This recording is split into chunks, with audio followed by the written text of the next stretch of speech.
আদায়ের আন্দোলনের জন্য আমরা আগামী 13 ও 14 মে সুপ্রিম কোর্ট বার অ্যাসোসিয়েশন নির্বাচন 2026-27 উপলক্ষে পরিচিতি সভা করে জামাতে ইসলামীর নেতৃত্বাধীন 11 দলীয় ঐক্য সমর্থিত সবুজ প্যানেল।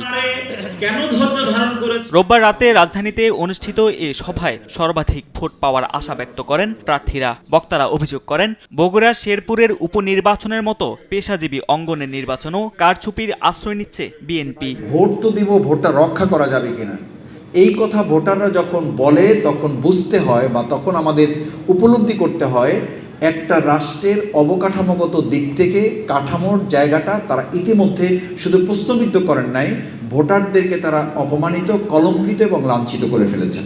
বিচার বিভাগের স্বাধীনতার জন্যে যেটা অধ্যাদেশ হয়েছিল ইন্টারিম গভর্নমেন্টের, এই সরকার সেটা বাতিল করে দিয়েছে। তাহলে তার সরকার স্ট্যান্ড ক্লিয়ার হয়ে গিয়েছে, তারা আইন অঙ্গনে বিচার বিভাগের স্বাধীনতা চায় না। এটাই তার বড় প্রমাণ। আমি ঢাকা বারের আজীবন সদস্য।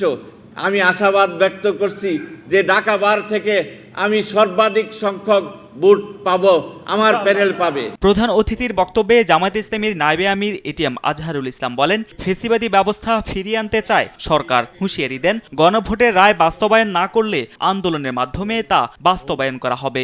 আপনারা অবিলম্বে 70% মানুষের গণভোটের রায় আপনারা বাস্তবায়ন করুন, নইলে আপনাদের সামনে ভয়াবহ দিন আসছে। তারা চায় যে আমি দলীয় কর্তৃত্ব শুধু না, এক ব্যক্তির কর্তৃত্ব প্রতিষ্ঠা করতে চাই। এর মাধ্যমে দেশ আবার ফেসিস্টের কাছে চলে যাবে। এই সরকারের ঘাড়ে ফেসিস্ট সরকারের ভূত চেপে বসেছে, তবে জনগণ জানে ভূত কীভাবে তাড়াইতে হয়। পেশাজীবী সংগঠনের নির্বাচনে কাউকে ভোট কারচুপির সুযোগ না দিয়ে সবাইকে সতর্ক থাকারও আহ্বান জানান জামাতের এই নেতা। আমরা ভোট কারচুপি করব না, তবে ভোট কারচুপি কাউকে করতে দেব না। তারেক মাহমুদ সুজন, দেশ টিভি, ঢাকা। বিগত আওয়ামী ফ্যাসিস্ট সরকার